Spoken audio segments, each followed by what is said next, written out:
Hello and welcome to another episode of our show 28.4 FM, connecting India's youth to the world through discourse. Last week proved yet again that every country around the world cares about two elections.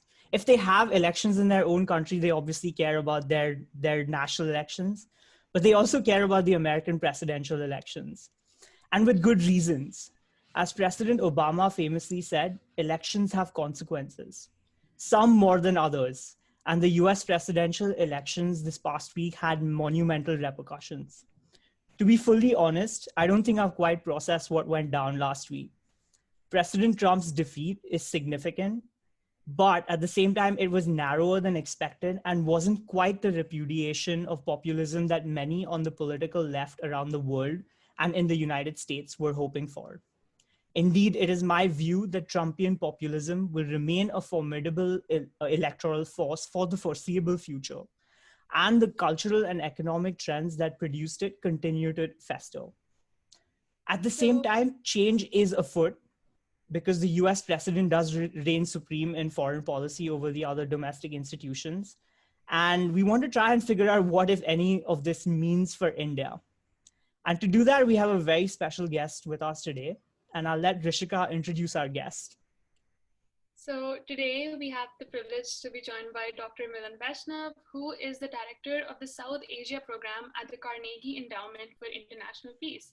So besides being an expert on India's political economy, Milan is also the host of one of my favorite Indian podcasts, Grand Tamasha, and a columnist at the Hindustan Times. He's done his PhD in political science from Columbia University and his bachelor's in international relations from UPenn. Milan, we're so excited to have you today. Thank you so much for inviting me. So Milan, let's get started with like a high level overview of what your takeaways are from the 2020 US presidential elections. Well, I wish I could say that our elections are over. Unfortunately, it seems like a never-ending kind of nightmare. Look, I think that this was a big election for Democrats. It only looks disappointing, I think, because expectations were sky high. Right. But I think we shouldn't lose sight of the fact that the main prize, as you mentioned, Abhishek, in your introduction, really is control of the White House. And there, the Democratic challenger, former Vice President Joe Biden, struck, I think, a decisive blow. I mean, it looks like he's going to end up with around 306 electoral votes, which coincidentally is the same number that Donald Trump earned in 2016, right, which he termed an electoral landslide. There are, of course, still votes being counted. So we don't exactly know what it's going to look like in the final analysis, but most experts estimate that Biden will have won 5 million more votes than Donald Trump when all is said and done. The Democrats managed to retain control of the House, although they did not expand their footprint in any meaningful way. In fact, look like they're going to lose seats. And they did not succeed yet in controlling the Senate. I say yet because there are two elections which are going to go to a runoff, both from one state, the state of Georgia, which is a state that Joe Biden narrowly won for the first time in decades. This is a traditionally red Republican-dominated state. So we will find out on January 5th, when these two runoff elections happen, which party controls the Senate. And just to kind of complete the answer, this really matters because if the Democrats control the Senate, then they will have unified control of government, which is going to allow Joe Biden as the new president a much freer hand in enacting his legislative agenda. It's interesting that we talk about expectations and whatnot. Tanvi Madan had a very interesting tweet a few days ago saying, I've followed US politics, and when the Democrats lose even one state, they'll introspect and think about what went wrong. And then the Republicans will win an election without the popular vote and say, we have a mandate. So that dichotomy between reactions to electoral consequences is, like everything else, so polarized in the United States. I mean, I've really been struck by this, Abhishek, in the past few days, just kind of watching. I think all of us who are Americans are like glued to our social media. We're constantly refreshing Twitter to see, what the latest development is. how much hand-wringing there has been amongst members of the Democratic Party, where, like you said, there's very little joy in this victory, at least at this moment. And maybe some of that joy will come. Obviously, there's a lot of anxiety about, will President Trump willingly leave office? Are the Republicans going to somehow steal the election? As you know, and I'm sure many of your listeners know, he has refused to date to concede the election. Many Republicans are standing behind him, including most of the House and Senate leadership. And so we feel like we're kind of in uncharted territory, but I think we're already seeing the opening up of a long-standing division between progressive Democrats on the left and more centrist moderates, each claiming that if we had only listened to them, the Democrats would have done better in down ballot races. This is exactly the conversation we were having like just before this as well. There's so much internal politics within the Democratic camp. And there's a lot to say about that. But what you said about being glued to your screen, just watching the live counting of votes, I remember I had online classes on one tab, but the US election live count on the other. This election went on for much longer than it was expected to. So a lot has been said about the inefficiency of the postal ballot system and just casting ballots in general. So on one hand, we have ballots in the US, and on the other, back home in India, we use EVMs. So could you sort of give us a brief overview of the procedural difference between how elections are conducted in the US and India? Well, I think it starts with a very fundamental design difference, which is intentional in both countries. In India, at the time of the framing of the Constitution, India's then leadership decided to entrust the supervision and conduct of elections with a centralized Independent Election Commission of India, the ECI, which I think even to date in surveys have shown this remains one of the most respected agencies of the Indian government, I think second really only to the Indian military. And so that was out of fear that if you leave election administration to local authorities, there would be a much greater likelihood of state capture, right? Elite capture and wrongdoing, malfeasance, fraud, and so on and so forth. And I have to say, if you look at the broad sweep of 7 decades of Indian electoral history, that seems to have been a very wise decision. In fact, to the extent today we're debating operational problems with actually how people vote on election day, we turn our attention to state election commissions, which manage panchayat elections. Those low-level elections that take place within states are not in the purview of the central ECI, but each state has their own rules and procedures. The United States has a very, very decentralized approach. So it's really local counties and municipalities that control the election process. So the nature of the hours that polling booths are open, the kinds of ballots they use, the rules about mail-in ballots and absentee ballots are very decentralized. Now, on the downside, that makes for a very messy and very slow system that's vulnerable to lawsuits. And we're seeing that right now with Donald Trump citing, different rules, irregularities, fraud, although I should mention no real evidence of fraud thus far. But on the other hand, imagine if this was centralized in the United States with one election commissioner who may be appointed by the president or under the influence of the president. I think that would actually give people a lot of sleepless nights. So in some sense, I think now we're seeing an unexpected outcome, which is a lot of people are praising the decentralization of elections as the thing that's actually saving American democracy. I think the truth lies somewhere in between. I do think that we have not paid attention in this country to election administration, to things like cybersecurity, to protecting, websites, infrastructure of elections agencies. I think we've also been very slow in figuring out how does one use electronic forms of voting in a safe manner, a decision that Indians grappled with and solved now literally more than 2 decades ago.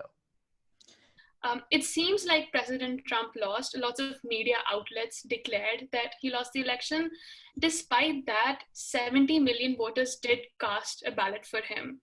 So do you think that the ideology of Trump-ism whichever way you define it, will that continue to remain a force in American politics for the foreseeable future? I certainly think it will, based on what we know. I mean, Rishika, let's just stop and think that, Trump has lost. He is going to leave office one way or another on January 20th, 2021. And yet, most of the Republican leadership is completely scared. I think Joe Biden used the word intimidated because they fear his popularity within the Republican Party and within the base amongst the rank and file. And so that means that if he chooses to target them in the years to come, they will get tough primary challenges. He won't raise money for them. He will use whatever media outlets he has. There's always been this rumor about a Trump television network that is his real ambition in the years to come. And so, it's hard for me to see how this goes away. And remember, he's somebody with an extended family which has enmeshed itself in politics. I mean, one of the most remarkable things for me to watch was, I think it was the day after the election or 2 days after, when Donald Trump Jr., the son of the president, basically tweeted saying, look, now is the time for the presidential aspirants from the Republican Party who want to run in 2024 to speak up. We're taking names, essentially, I'm paraphrasing. And one by one, almost like lemmings, you saw these candidates start to, some gave stronger statements, some gave weaker statements, but they all felt compelled. And so, it's hard for me to see how this just evaporates on January 21st. I mean, someone said that this is the end of the Trump presidency, but it's just the beginning of the Trump 2024 campaign. So it'll be exciting to see how that plays out. Yeah, I mean, I think even if there is not a Trump on the ballot, I think that he has created a political force, right? I mean, you can on the one hand almost understand why Republicans are taking the positions that they're taking and denying what seems so obvious to most of us, that Joe Biden won this election and it's not going to be overturned by any recount or anything like that, which is, there are two Senate races we mentioned before which are subject to a runoff election. And the Republicans really want Trump's support to help win those elections. And so, everyone is playing out their futures, with this in almost like a game theory problem, right? If we go to this road and alienate Trump, how is he going to punish the Republican? He could just not campaign at all, and that would potentially be disastrous for Republican turnout in an off-cycle election where we know we already see typically less enthusiasm than normal.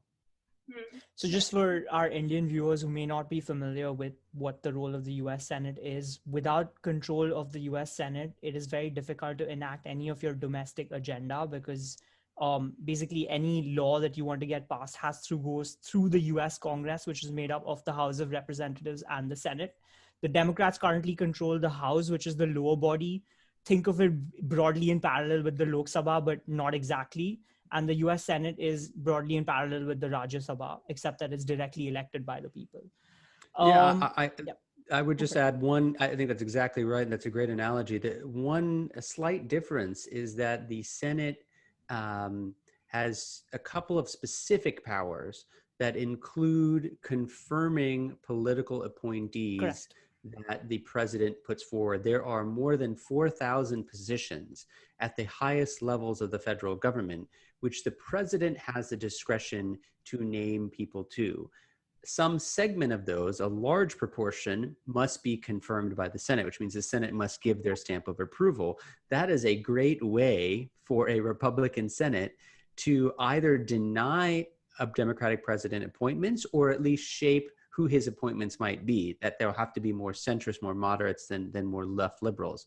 The second is, treaty making, treaty ratification. Even though treaties are typically negotiated by the executive branch, the Senate must ratify them through a majority vote. And so the Senate becomes an extremely important body for presidential personnel, as well as the whole legislative agenda side of things. Yeah. So for years and years, we've had sort of bipartisan consensus on India's role in U.S. foreign policy and how our interests are aligned because we're democracies and we have shared interests and whatnot. But it took a very personal nature in the last couple of years. You had really strong personal ties between President Trump and Prime Minister Modi. And that meant that India was given a disproportionate interest in these elections. I mean, I've never seen so much interest given specifically to the Indian American diaspora vote as has been given in 2020. And I know that you did a survey along with some partners in the United States in the Indian American voter attitude. Tell us a bit more about the Indian American voter. What are some of their key what are the key demographic traits that define them? Where do they live, and what their approach towards U.S. elections and presidential campaigns are? Sure. I mean, I think it's helpful to maybe begin just with raw numbers. So there are about 4.1 million people of Indian origin residing in the United States. Only about 2.6 million are U.S. citizens. And of that, about 1.9 million are eligible to vote. When you factor in things like who's registered to vote, who's likely to turn out, we estimate that there are about 1.4 million likely Indian voters. So it goes from 4.1 million people of Indian origin to 1.4 million. So that is less than 1% of the eligible electorate. Our survey, which was carried out as a collaboration between my institution, the Carnegie Endowment, Johns Hopkins University, and the University of Pennsylvania, of 1,000 Indian Americans, this was done in September of 2020, found that almost 3/4 of Indian Americans, 72%, of people who are registered to vote, that's an important distinction, plan to vote for Joe Biden, the Democrat. Just 22% plan to vote for the Republican President Donald Trump. Now, that is in keeping with what past studies have shown, more or less, which is that the Indian American community does have a pro-Democratic Party orientation. Yeah. We can talk more about that in a second. Yeah. The numbers are slightly higher for the Republican this time. The last survey that we can kind of compare our data to was a survey done in 2016. By an organization that puts out something called the National Asian American Survey. They showed about 16% support for Donald Trump back in 2016. So it has grown, but that's not that unusual when you consider the fact that he is the incumbent. Incumbents often get a boost. It's very rare for presidential incumbents to lose. Donald Trump is the first incumbent in 25 years or more to lose a re-election. But also that, as you mentioned in your remarks, Donald Trump has invested a lot, and his administration has invested a lot in close ties with India, particularly the kind of personal bond with Narendra Modi. And so we don't yet have data, hopefully that'll come from others, on how Indian Americans actually voted, but I suspect it'll roughly be a 3-to-1 margin in favor of the Democrats, give or take. Right. So I was looking more at the data where Indian Americans live. And if you look at the largest metro areas, they're almost all, with the exception of, I believe, Houston and Dallas, in blue states, in safe blue states. And the other analysis that's coming out of this election is that there is a geographic divide between the vote for President Trump and for President-elect Biden, in the sense that the big cities and the suburban areas around the cities are going blue, whereas rural parts of the country are going even more red than they were before. So how much of this Indian American voting trend is just linked to basic geographic / educational and other divides that are already so ensconced in the US electorate? Well, look, I think it's an excellent point. It's certainly part of the answer, right? I mean, if you look at the 5 states which have the highest number of Indian Americans, they're California, New York, New Jersey, Illinois, and Texas. Right. 4 out of 5, with the exception of Texas, are reliably blue and the only states with no voter fraud. That's right. Texas is becoming, that happens to be my home state, is becoming more of a purplish state over time. But two additional things I would point out. One is that there are a few states which are traditional swing states. Right. They include Pennsylvania, Michigan, and New Hampshire, where the size of the Indian American population in aggregate is not that large, Right. but it is large enough to cover the margin of victory in the 2016 election, which Correct. means that in a place where narrow, razor-thin margins are at play, Indian Americans can make a difference. On the point about, is this where they live or not? We certainly do know that Indian Americans are not only clustered in typically blue states, but also within cities. So our data shows that the urban-rural split is about 80-20 in Right, favor of of urban.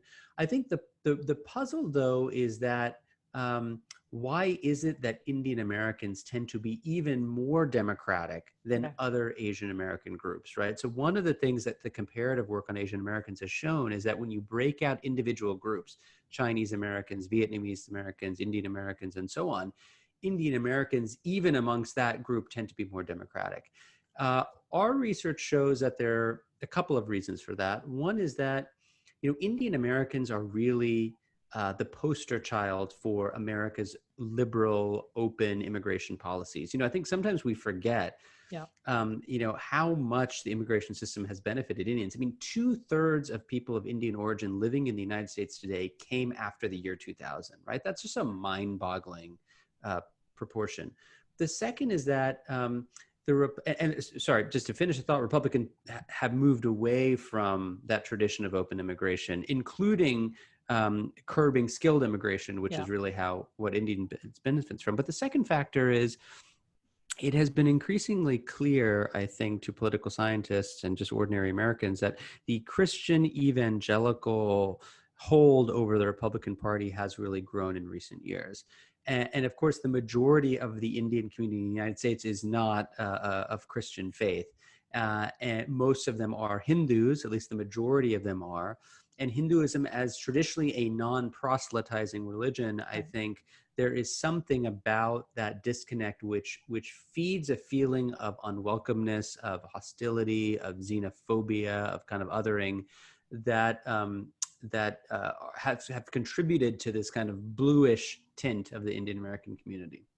With Biden, however, there's this interesting dichotomy, because on one hand, Biden has had strong ties with India during the Obama administration and even before that. But on the other hand, if we see his policy positions now, there's some contention, right? He's not a big fan of the revocation of Article 370. He's not a big fan of the CAA and NRC. And this is something that the Trump administration didn't really emphasize, at least as much as Biden is. So how do you think that this gray area is going to emerge in the coming years?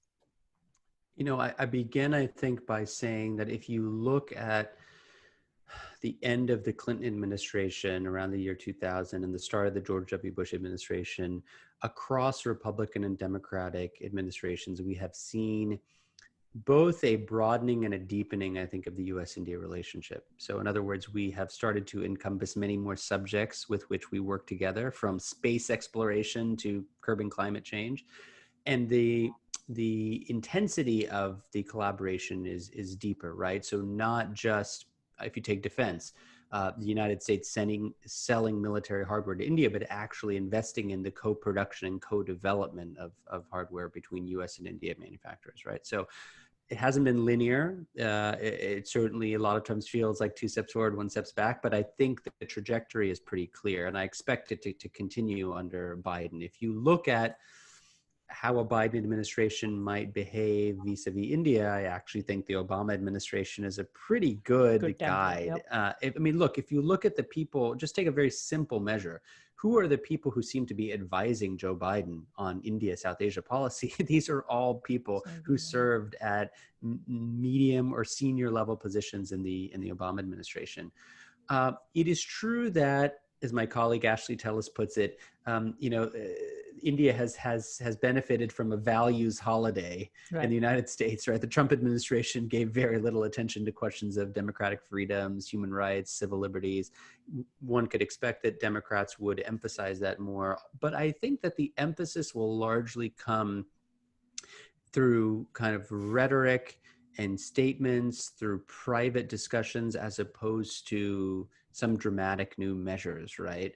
At the end of the day, the China factor in my view, looms very, very large in U.S.-India relations. And I think one shouldn't, particularly your listeners who are in India, shouldn't underestimate the extent to which the mood on China has really evolved in the United States.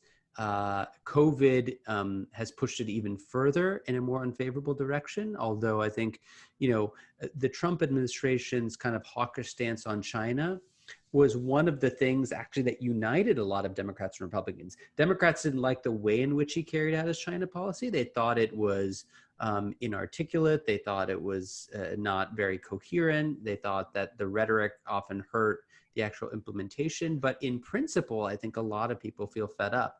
And so, India still remains and will remain the kind of linchpin to the U.S. strategy in the Asia Pacific under a Biden administration or under a second Trump administration. I don't think that actually changes very much. I think the wild card here is Capitol Hill and what happens in Congress, because there I do think that there is some disquiet amongst not just progressive Democrats, but also actually very conservative Republicans who see things about religious intolerance, who see things about Christian NGOs being booted out of the country, and don't take kindly to that.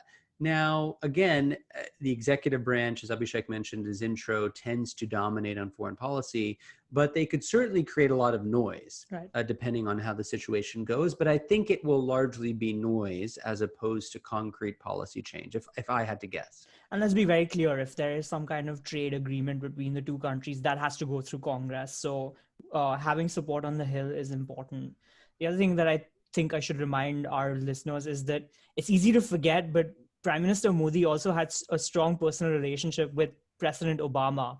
I mean, if you go back to 2015, President Obama was the chief guest at the Republic Day. Prime Minister Modi was so excited that he actually wore that infamous coat with his name emblazoned all over it. And there are pictures of them walking on 7 race course. So you can go back and see their personal relationship in good measure from 2015 and before.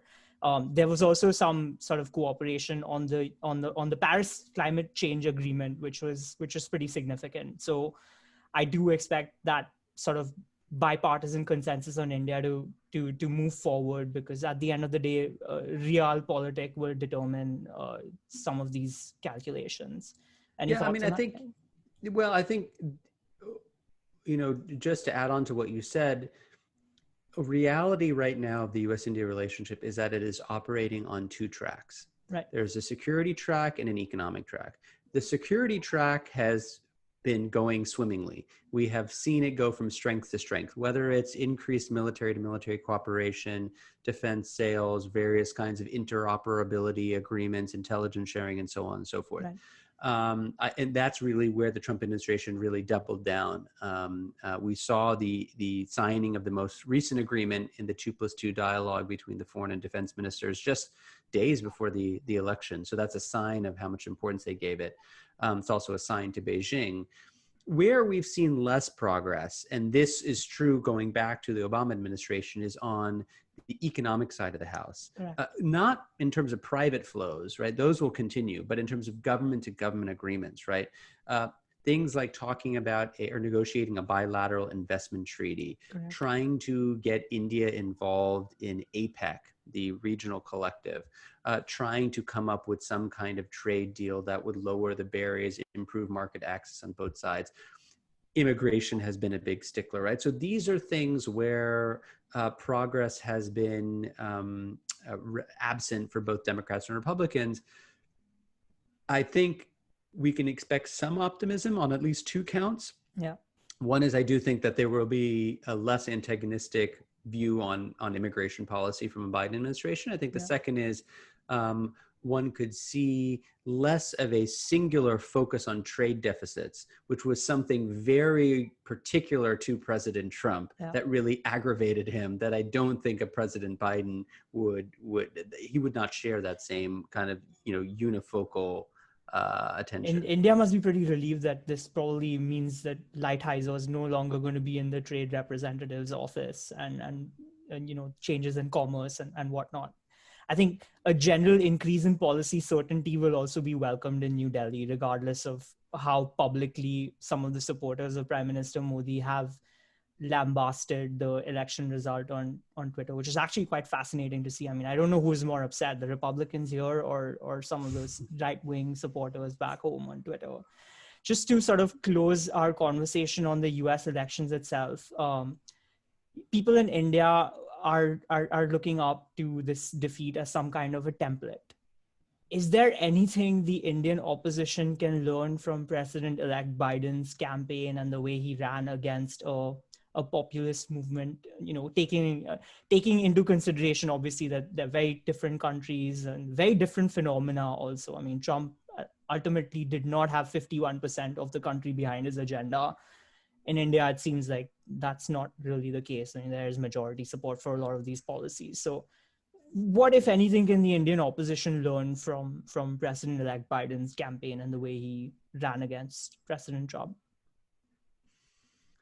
I think there's probably two lessons, although, one needs to reflect on this, with some more hindsight. I think the first is that, number one, don't try to mimic your opponent, right? I think one of the biggest disasters for the opposition in India has tried is their attempt sometimes to be a kind of BJP light, or BJP, what's derisively called the kind of B team of the BJP. Soft Hindutva. Soft Hindutva, or just, trying to kind of play the kind of populism sort of game. I think that's one. I think the second is that, Joe Biden, despite all of the criticisms you might mount about relying primarily on a virtual campaign, not investing in door-to-door, get out the vote because of the pandemic and so on and so forth, I think we could litigate all of these issues. But he was remarkably consistent in really talking about, I think, the three issues that most Americans care about, which is how to deal with COVID, and get the country back in a place where people are healthy and not fearful about going outside. The second is dealing with the economy, which is linked to COVID, because until and unless you can deal with COVID, you can't get the economy roaring on all four cylinders. And the third was talking about the need for, a reckoning of some kind on issues of race relations, social justice, discrimination.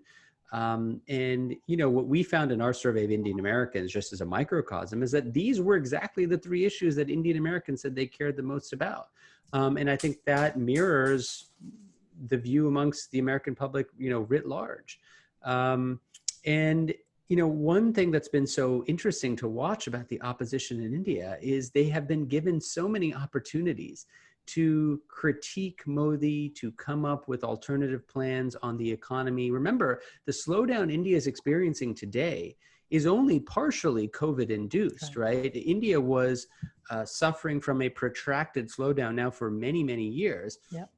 And the opposition simply has not kept its eye on the ball, and I think has fallen into this trap of, we are the anti-Modi. And I think that just doesn't seem to be quite enough, at least at the national level, in the national theater of politics, to gain much ground.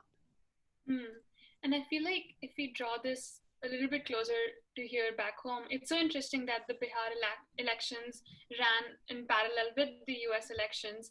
What we saw was that the opposition wasn't just dormant, it sort of became a burden on its allies. The RJD managed to edge out the BJP in terms of seats. As an alliance, the Mahagathbandhan, it couldn't really match up to what the NDA did. So if we just were to look at the Bihar elections also from like a sort of from a distance view, what would be your key takeaways from that in particular? Well, I think for the Bihar elections, a couple of things. I think a lot of analysts have given credit to Tejasvi Yadav, the leader of the RJD, Lalu Prasad Yadav's son, who has kind of taken over the mantle of the party. But, you go back 3 or 4 months ago and no one was singing his praises, right? Correct. I mean, no one really was quite able to locate or identify what he was doing. And I think there is this sense that the BJP has understood that the campaign in India is a permanent one. It is not one that only lives and dies during the 21 days of election campaigning. It's actually something that has to be carried on, for the years in between. Yeah. And I do think that's something that the opposition has really kind of, struggled to kind of come to terms with. And I think it's true that the Congress Party has become a drag on many of its coalition partners, right? I mean, if you look at the strike rate, if you look at the performance of the Congress as part of the alliance, it really was the weakest link. I mean, surprisingly to, I think, a lot of people, the left parties, the communist parties, the CPIML, the CPIM, the CPI, won 12 seats, right? They did much better than most people expected. I mean, I remember being in Bihar in 2010 for that election when people were saying, the left is a spent force here, right? There's no room for them. And so I do think at some point, the Congress is going to face a really serious reckoning where people say, you know what, we have treated it as a given that the Congress has to be the core of any opposition coalition, and maybe that's just a mistake, and it's an assumption that once held true and no longer does. This is also like the first election after COVID-19 and struck in March and created this massive economic exodus of migrant laborers from the cities all over the country to Bihar and stuff.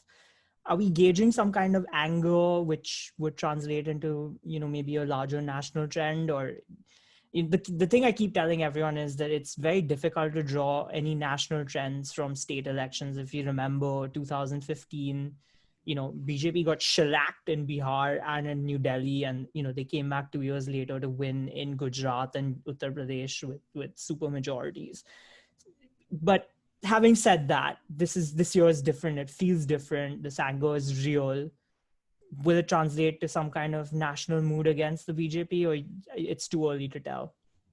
Well, I mean, just to give you another example, remember that the December 2018 elections in Madhya Pradesh, Rajasthan, Chhattisgarh, which the Congress did well in all three and thought that would be a harbinger of what was to come. And in fact, they were wiped out in all three of those very same states just a few months later, right? So just to go to your point about the decoupling between state and national elections, I think, frankly, this election brings more good news than bad for brand BJP. Yeah. Because, at the end of the day, who did they campaign for? They really campaigned under Modi's name and his leadership. I mean, even Nitish Kumar was relatively underplayed because the data that they were getting, which was reflected in a lot of the pre-election polls, was that Nitish's reputation has been badly damaged. That despite his achievements in his first couple of terms, that that ability to deliver governance had sort of stagnated in the popular perception. And so, I go back to what my colleague and friend Nilanjan Sarkar has termed the politics of Vishwas, right? The politics of kind of faith and trust in this leader, to essentially take the difficult decisions to lead the country, somebody who operates with integrity in the national interest, who's incorruptible. And I think when you look at national level politics, I think that's still what characterizes the Indian landscape today. And I think looking back, that's been true now for at least 5+ years. Yeah. And not to harp. Sorry, just go ahead, Rishika. Go ahead. No, I was just adding on because Modi's campaign changed from Sabka Saath, Sabka Vikas to Sabka Saath, Sabka Vikas, Sabka Vishwas. So it's become a very personal, emotional campaign from his side. We saw posters of Tejashwi Yadav versus Modi, not versus Nitish Kumar. So that's, I couldn't agree more. That's a very interesting thing to see play out.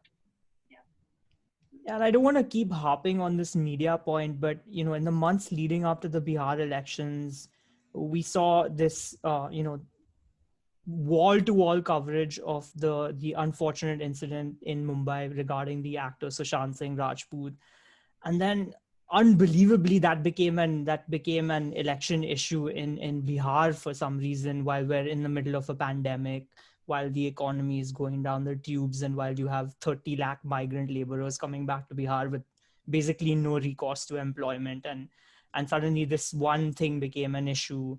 And then that one thing started what I believe is incredibly the most successful war on drugs that I've ever seen in my life, because it's over within a few months, and now nobody's ever going to talk about it again.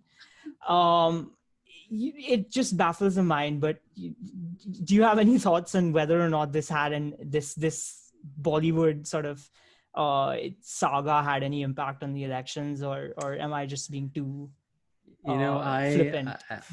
no, I don't think you're being flippant. I mean, I must confess to basically after the first 48 hours of SSR, as they call it, I just tuned out because it was so ludicrous to me that we were spending time on this as a national political issue that that I didn't have the mental fortitude to stick with it. But I think from talking to friends who have been following the elections over the past, 48 to 72 hours, their best guess is that this really didn't seem to have much of an impact. I mean, if you look at the kinds of things that voters were talking about and that animated them, it really was pretty local level issues, right? Again, it's sort of bread and butter, kind of, what we call kitchen table issues in the United States. And I think, in some sense, Bihar has a structural problem, which is that, when Nitish came to power in 2005, he could take advantage of the fact that there were a lot of low-hanging fruit. There were things like Right. basic security, law and order, getting boys and girls, particularly girls, into school, staying in school. These are things that actually within a period of 5 years, he was able to make progress on. And even in the second term, he focused a lot on electricity, other welfare schemes, made a lot of headway. But now you get to the really difficult issues which have plagued Bihar for decades, right? Of employment generation, of livelihood creation, of how do you attract, investment and business and firms, and that's a much trickier set of issues that also requires a whole raft of supporting kind of regulatory and policy instruments that are not only under the control of the state chief minister, but also Delhi has a lot of resonance on those issues. So, it's just like Joe Biden, I think, is coming to the presidency with really a unholy task of trying to put the country back together. I don't envy him at all. And I think, Nitish Kumar, if he is the CM, and it looks like he will be, has an uphill battle. I think that covers a lot of ground that we had in mind. Any final closing remarks, any projects you're working on that you'd like to tell our listeners about? We'd love to hear. Yeah, so the Indian American thing, I think I mentioned, will continue. So the next part will look at how Indian Americans view India, and then part 3, which will be out sometime in the spring, looks at some of the social realities of Indians in America. So, there have been a lot of news stories lately about caste discrimination in Silicon Valley and places like that. So to what extent is that a real issue? What do Indian social networks look like? So I'm excited about that because I think that's going to hopefully tell us something new. The other thing we've been working on for, feels like many years now, and it's kind of coming to a closure, or at least the first phase is, we've been working on a project looking at the intersection of gender, urbanization, and social change in North India. And to that end, we have done surveys of about 14,000 households in 4 North Indian states to understand, many questions, but not, this puzzle, I think, which bedevils a lot of Indian policymakers of, why is it when so many things are going well in a macro sense in India, education is rising, people's incomes are rising, that women are not only occupy such a low percentage of the labor force, but actually a declining share. So that's one of the big questions that we're after. But also just, what are some of these non-economic changes, right? In terms of to what extent access to things like LPG, other appliances, do they change women's agency within the household, and what effects does that have on their daily lives, their ability to enjoy, leisure time and things where they're not preoccupied by either traditional work or domestic duties. So that's a second big project, which again is a collaborative project with a bunch of people here and a bunch of people in India that I'm looking forward to working on. So certainly enough to keep one busy, I think, for the next several years.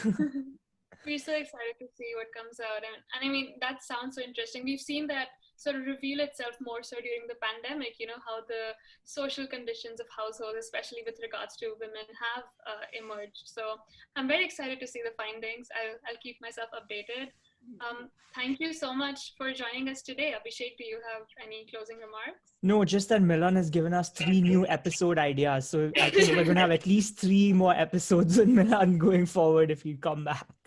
Yeah, no, it would be my pleasure. And I'll just to final comment, Rishika, is one of the things we were able to do because we finished the survey before COVID was to go back to about half of our households in Bihar and Jharkhand in particular through a phone survey to figure out how COVID was affecting them, not so much on the health side, although that's obviously important, but more in terms of livelihoods, incomes. How is it changing? Is it inducing more women to work because the primary wage earner is not able to? Is it changing the allocation and household duties? So this is something that hopefully in the next couple of months we'll be able to roll out, which was, one of the fun parts, but also the complicated parts of when you start a new project like this is that it's very easy to start adding different bells and whistles. But I think this one is a really important one that I'm excited to kind of get out and share with people. Definitely.